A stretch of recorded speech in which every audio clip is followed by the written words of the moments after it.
엄마는 25살에 엄마가 되었다. 고등학교를 졸업하고 먼 친척이 사장으로 있는 작은 건설 회사에서 사무보조원으로 취직을 해 1년 6개월을 일했다.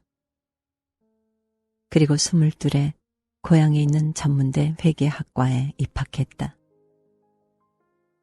그 사이 고등학교 친구들 중 셋은 서울로 떠났고 한 명은 엄마가 입학한 학교에 1년 전에 들어가 한 학년 선배가 되어 있었다.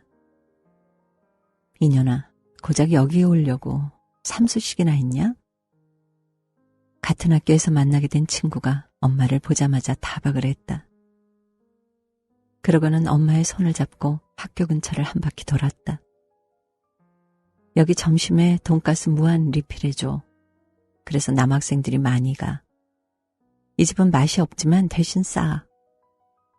아마 선배들이 술 사준다 하면 여기로 올 거야. 그나마 김치전이 먹을만해. 아, 저기 보이는 카페. 내가 자주 가는 곳이야. 미희 이모는 엄마에게 수강 신청을 하면 후회할 교양 과목들을 알려주었다. 친구가 말해준 과목을 빼고 수강 신청을 했지만 엄마의 눈에는 모든 수업들이 다 시시했다. 보건과 건강이라는 과목은 에이즈의 예방법에 대해 3주나 수업을 했다. 엄마는 옆자리에 앉은 학생이 선생님의 말을 하나도 놓치지 않고 노트에 적는 걸 보고 깜짝 놀랐다. 수업이 지루한 건지 자신이 남들과 달리 호기심이 없는 건지 헷갈렸다.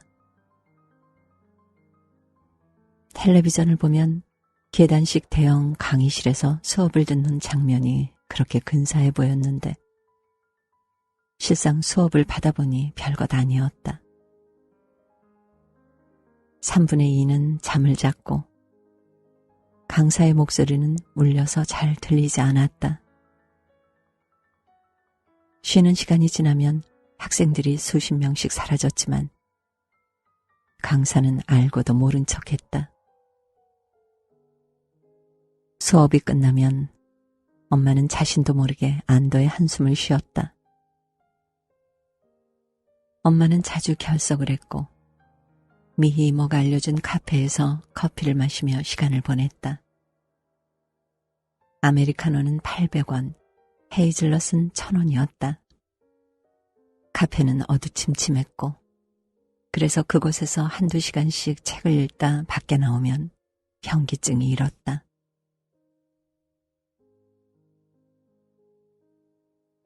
엄마는 카페에서 가끔 미희 이모를 만났다. 그 시절 미희 이모도 툭하면 수업에 빠졌다. 엄마는 친구를 따라 술집에 가서 낮술을 마셨다. 미희 이모의 단골 술집은 학교에서 버스로 세정거장 정도 떨어진 곳에 있었다. 둘은 항상 그곳까지 걸어갔다. 미희 이모가 낮술을 마시게 된 계기는 이랬다. 1년 전 중간고사가 끝날 무렵이었는데 길을 걷다 가게 앞 평상에 앉아서 막걸리를 마시고 있는 할머니들을 보았다. 대낮에 술을 마시는 할아버지는 봤어도 할머니는 처음이네. 미희 이모는 자기도 모르게 그렇게 중얼거렸다. 그때 한 할머니가 이모의 말을 받아쳤다. 이젠 눈이 나빠 뭘 읽을 수도 없어. 드라마는 밤에 하고 그러니 낮엔 낮술이나 하는 거지. 다른 할머니가 덧붙여 말했다. 영감들은 다 죽고 자식들은 다 떠났으니 이젠 밥도 안 해도 되거든. 그러니 낮술이나 하는 거지. 그 말을 들은 미희 이모는 왠지 할머니들에게 사과를 해야 할 것 같은 기분이 들었다. 그래서 가게 안으로 들어가 두부 한 모를 샀다. 할머니, 안주 드시면서 마시세요. 그날 평상에서 낮술을 마시던 할머니들이 미희 이모에게 막걸리를 한 잔씩 따라주었다. 미 이모는 막걸리 4잔을 마시고 다시 학교로 돌아왔다. 벤치에 앉아 남학생들이 축구하는 걸 구경하다 깜빡 잠이 들었다. 일어나 보니 같은 과 동기들이 건물에서 나오고 있었다. 3시간짜리 전공 과목을 빠졌을 뿐인데 아주 긴 여행을 다녀온 기분이 들었다고 이모는 엄마에게 말했다. 그 말을 들은 엄마는 이런 생각이 들었다.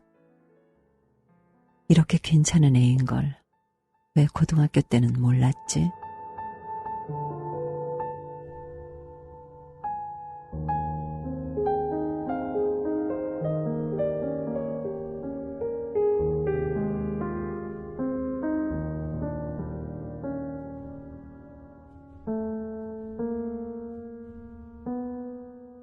엄마의 단짝 친구는 희정이었고 미희 이모의 단짝 친구는 선이었다.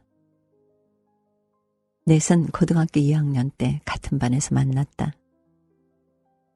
그의 가을, 경이라는 아이가 전학을 왔다. 담임을 따라 전학생이 교실로 들어서자 희정이 박수를 쳤다. 알고 보니 중학교 3학년 때 서울로 전학을 갔다가 어찌어찌해서 다시 고향으로 돌아오게 된 아이였는데 전학을 가기 전에 희정의 짝이었던 것이다. 선이가 하고 놀라는 표정을 지었다. 전학을 가기 전 경희는 선인의 옆집에 살았다고 했다. 경희가 전학을 오자 도시락을 먹는 풍경이 바뀌었다.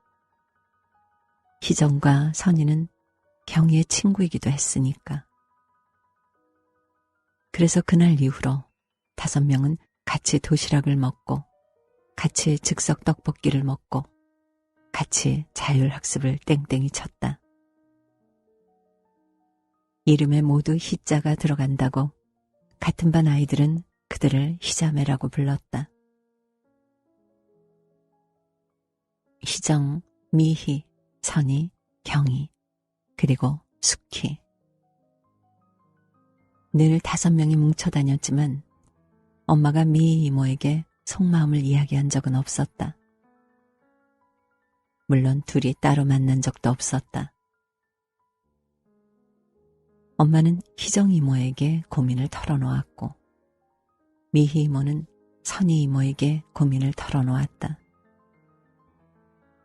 희정은 내 속을 알고 있는데 정작 나는 걔의 마음을 모른다는 사실 때문에 친구들 사이에 있어도 늘 외로운 기분이 들곤 했어.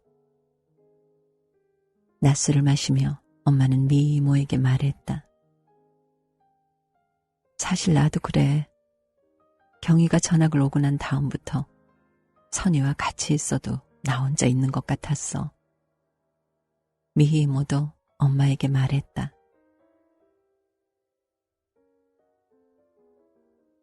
미희 이모가 좋아하는 안주는 닭똥집이었다. 술은 청하. 그래서 자연스럽게 엄마도 닭똥집과 청하를 좋아하게 되었다. 둘이 만나면 닭똥집 한 접시와 청하 2병을 마시고 헤어졌다. 헤어지는 시간은 오후 5시나 6시쯤이었다. 술자리가 끝나면 미희 이모는 친구의 자취방에 가서 1~2시간쯤 잠을 자거나 노래방에 가서 혼자 노래를 불렀다. 그러고 집에 가면 아무도 술 마셨는지 몰라. 미희 이모는 술 마신 걸 부모님에게 한 번도 걸린 적이 없다고 엄마에게 말했다. 미희 이모의 아버지는 목사였다. 통금 시간은 9시. 그게 이모가 더더욱 낮술에 빠진 이유였다. 엄마는 건배를 좋아했다. 그래서 자연스럽게 미희 이모도 건배하는 걸 좋아하게 되었다. 한 잔을 마시는데 3번씩은 건배를 했다. 엄마는 서울로 대학을 간 연년생 오빠만 아니었다면 더 좋은 대학을 갔을 거라고 한 말을 또 하고 또 했다.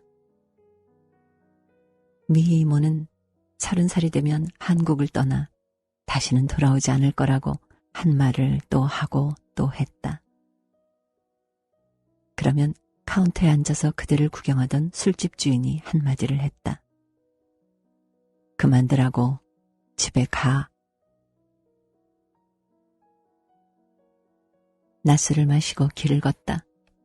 엄마는 두 바퀴가 사라진 채 전봇대에 묶여있는 자전거를 보았다. 분명 쓰레기인데 쓰레기처럼 보이지 않았다. 이상한 일이네. 저 풍경조차 아름답게 보여. 엄마가 미 이모에게 말했다. 이모가 취했군 하며 웃었다. 그러더니 자전거를 흔들어 보았다. 자전거 자물쇠가 바닥으로 떨어졌다. 훔쳐가자. 엄마가 말했다. 엄마는 마치 바퀴가 있는 자전거를 끌고 가는 것처럼 한 손은 손잡이를 잡고 다른 한 손은 안장을 잡은 채 길을 걸었다. 이왕이면 타고 가지. 미 이모가 말했다. 엄마는 타고 싶지만 안장이 지저분해서 타지 않겠다고 대꾸했다. 자전거를 들고 다니다 미 이모가 하늘색으로 페인트 칠이 되어 있는 공중 화장실을 발견했다. 미 이모는 벽에 자전거를 기대 놓았다.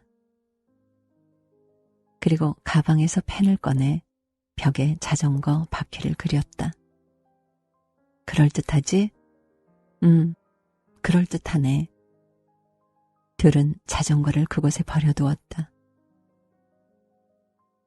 그날 이후부터 엄마는 이상하게도 술만 마시면 작은 것들이 커다랗게 확대되어 보였다. 폐지 줍는 할머니의 리어카에 붙어있는 헬로키티 스티커라든가 전봇대에 누군가 그려놓은 하트 모양 낙서 같은 것들이 어떤 날은 달리기를 하는 어느 소년의 심장 박동 소리가 너무나 크게 들려 놀란 적도 있었다. 엄마는 낮술을 더 마시다 보면 짝사랑에 빠진 사람들을 골라낼 수도 있을 것만 같다고 미희 이모에게 농담을 하곤 했다. 하지만 정작 자신을 짝사랑한 사람을 알아보지는 못해 두어 번의 연애 기회를 놓치고 말았다. 엄마는 2년 후 대학을 졸업하고 24세 그린 환경이라는 회사에 격리 직원으로 취직을 했다. 그곳에서 엄마는 아빠를 만났다.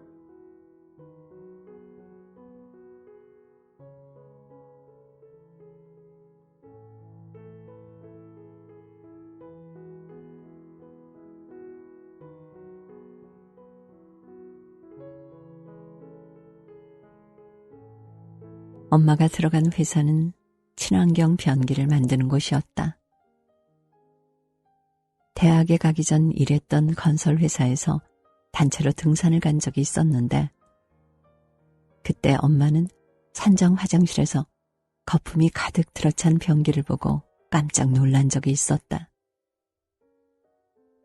거품이 넘칠 것만 같아 엉덩이를 들고 오줌을 누워야 했다.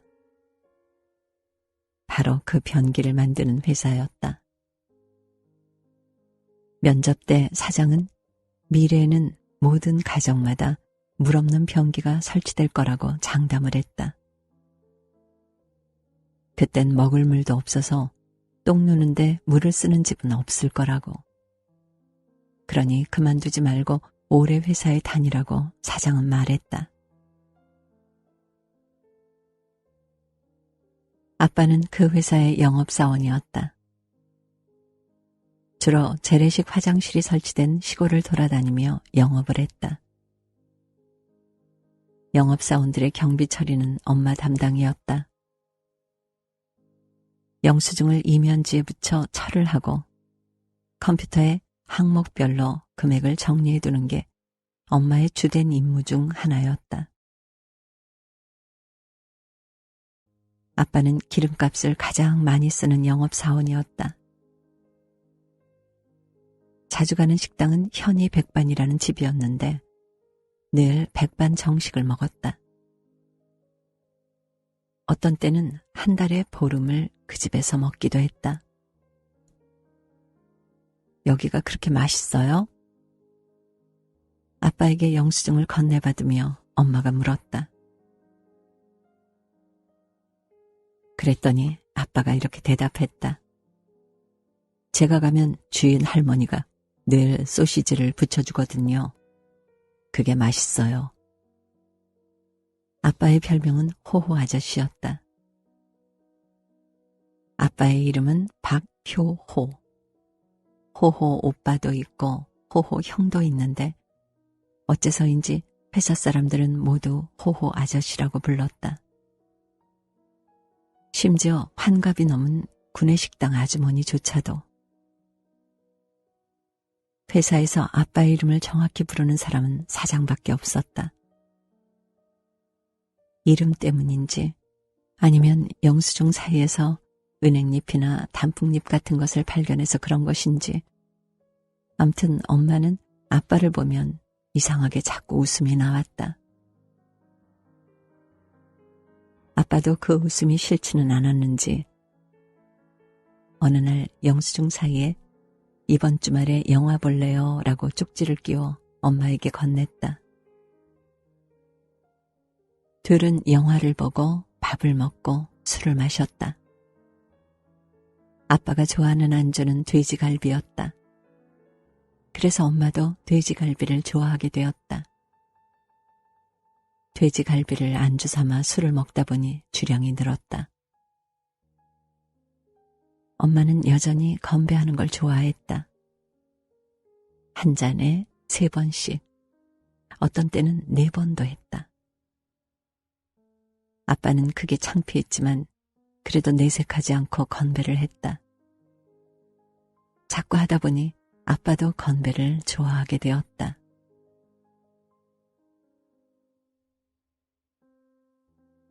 임신한 사실을 알게 된 엄마는 울며 미희 이모에게 전화를 걸었다. 나 어떡해 라는 말을 50번도 넘게 했다. 모든 게 다 술 때문이야 라는 말은 30번도 넘게 했다. 이년아 정신 차리고 남자는 누구야? 미희 이모가 물었다. 호호 아저씨, 엄마가 대답했다. 미희 이모는 깜짝 놀랐다. 아주 나이가 많은 남자일 거라고 생각했기 때문이었다. 그런데 그 남자와 결혼하고 싶어? 미희 이모가 엄마에게 물었다. 잘 모르겠어. 엄마가 대답했다. 그 남자랑 결혼을 하고 싶으면 낳는 거고 아니면 나랑 병원에 가는 거야. 잘 생각해봐. 전화를 끊은 미희 이모는 만일을 위해 수술할 병원을 알아두었다. 그리고 미역국 끓이는 법까지 공부해 두었다. 일주일 동안 엄마는 정각 6시에 퇴근을 했다. 단 5분도 더 회사에 있고 싶지 않았다. 회사 앞에서 아무 버스나 타고 종점까지 갔다 돌아오곤 했다. 흔들리는 버스에서 엄마는 아빠와 했던 지난 데이트들을 반추하고 또 반추해 보았다. 6번 만나는 동안 5번 영화를 보았는데 모두 홍콩 영화였다. 아빠는 엄마에게 한 번도 보고 싶은 영화가 무엇인지 물은 적이 없었다. 생각보다 다정한 사람이 아닐지도 몰라. 엄마는 생각했다. 아빠는 자동차 번호판을 보면 1초 안에 6개의 숫자를 암산으로 더하거나 곱했다. 생각보다 똑똑한 사람일지도 몰라. 엄마는 생각했다. 살점 하나 남기지 않고 갈비를 뜯는 모습이라거나 담배를 필터만 남을 때까지 피우는 모습을 떠올려 보니 그런 사람과 평생을 보내야 한다는 게 징그럽다는 생각이 들기도 했다. 그러다 또 자동차 백미러에 스머페트 인형을 달고 다니는 걸 보면 귀엽다는 생각이 들기도 했다. 엄마는 변덕스러운 자신이 당황스러웠다. 버스에 앉아서 자기도 모르게 고개를 저었다가 끄덕였다가 했다. 그렇게 버스를 타고 돌아다니다 엄마는 미 이모와 자주 갔던 술집 근처를 지나가게 되었다. 엄마는 버스에서 내렸다. 술집 안을 들여다봤더니 사람들이 많았다. 엄마는 미 이모와 낮술을 마시고 걸었던 길들을 걸어보았다. 그러다 자전거를 버렸던 공중 화장실까지 가게 되었다. 엄마는 오줌을 누웠다. 아직 배가 불러온 것도 아닌데 이상하게 자주 요의가 느껴졌다. 오줌을 누고 나오다 엄마는 자전거가 아직까지 거기에 버려져 있다는 걸 발견했다. 미 이모가 그린 자전거 바퀴 그림을 누군가 색칠해 놓았다. 바퀴살과 체인까지 그려서 진짜처럼 보였다. 엄마는 손수건을 꺼내 안장을 닦았다. 손수건이 더러워졌다. 그 더러워진 손수건을 가만히 들여다보는데 눈물 한 방울이 그 위로 떨어졌다. 그래, 아이를 낳아야겠어. 엄마는 생각했다. 엄마는 아빠에게 아이에게 자전거를 가르쳐주는 아버지가 되었으면 좋겠다는 말을 해야겠다고 생각했다. 그래, 호호 아저씨란 별명은 그냥 생긴 게 아닐 거야. 어쨌든 좋은 사람이잖아. 엄마는 생각했다. 하지만 엄마는 그 별명 때문에 아빠와 엄마가 불과 2살밖에 차이가 나지 않는다는 사실을 종종 잊곤 했다. 27살. 아빠도 모든 게 무서웠다. 아빠는 영업사원이 된 뒤로 늘 가방에 우황청심환을 넣고 다녔다. 퇴근하고 집에 돌아와 형광등을 켤 때마다 아빠는 생각했다. 도대체 다른 사람들은 어떻게 어른이 되는 걸까 하고 임신한 것 같다는 엄마의 말을 들은 후 아빠가 제일 먼저 떠올린 말도 그것이었다. 아빠는 우황청심환을 먹었다. 그리고 엄마에게 말했다. 내일 연락할게. 엄마는 섭섭했지만 아무 내색도 하지 않았다. 난 일주일이나 생각했는데 하루쯤이야. 하지만 아빠는 다음 날 연락하지 않았다. 그 다음 날도 아무 연락 없이 일주일 이상 무단 결근을 하자 회사에서도 퇴직 처리를 했다.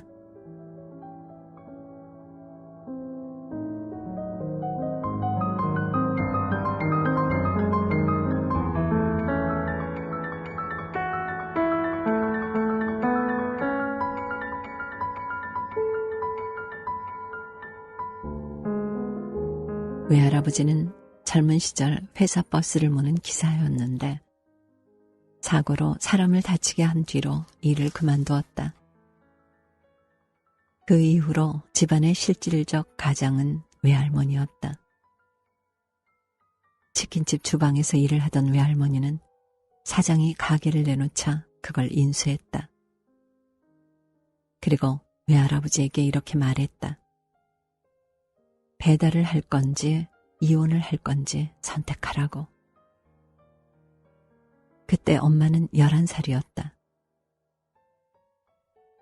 미혼모가 될 거라는 딸의 이야기를 들은 날, 외할머니는 가게에 나가지 않았다. 외할머니는 싱크대에 있는 그릇들을 모조리 꺼내 닦았다. 그리고 냉장고에 있는 음식들을 꺼내 바닥에 늘어놓았다. 죄다 버릴 것들이었다. 페트병 하나를 열어보니 술 냄새가 났다. 3년 전인가 4년 전인가 담갔던 복분자주였다. 유통기한이 지난 냉동만두를 전자레인지에 데웠다. 바닥에 앉아 외할머니는 술을 마셨다.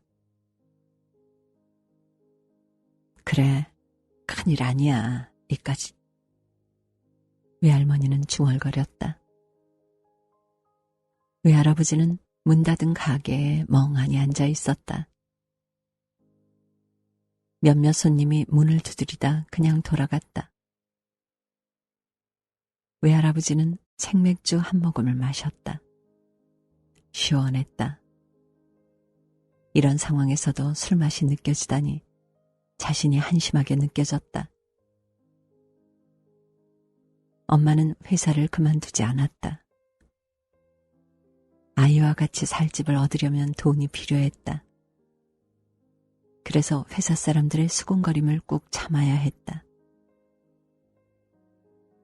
사장이 엄마를 불러 돈 봉투를 건네주면서 말했다. 맛있는 것 좀 사 먹어. 얼굴이 그게 뭐야? 그리고 여긴 변기 만드는 회사야. 똥 누는 인간이라면 누구나 다 똑같다고 생각해, 난.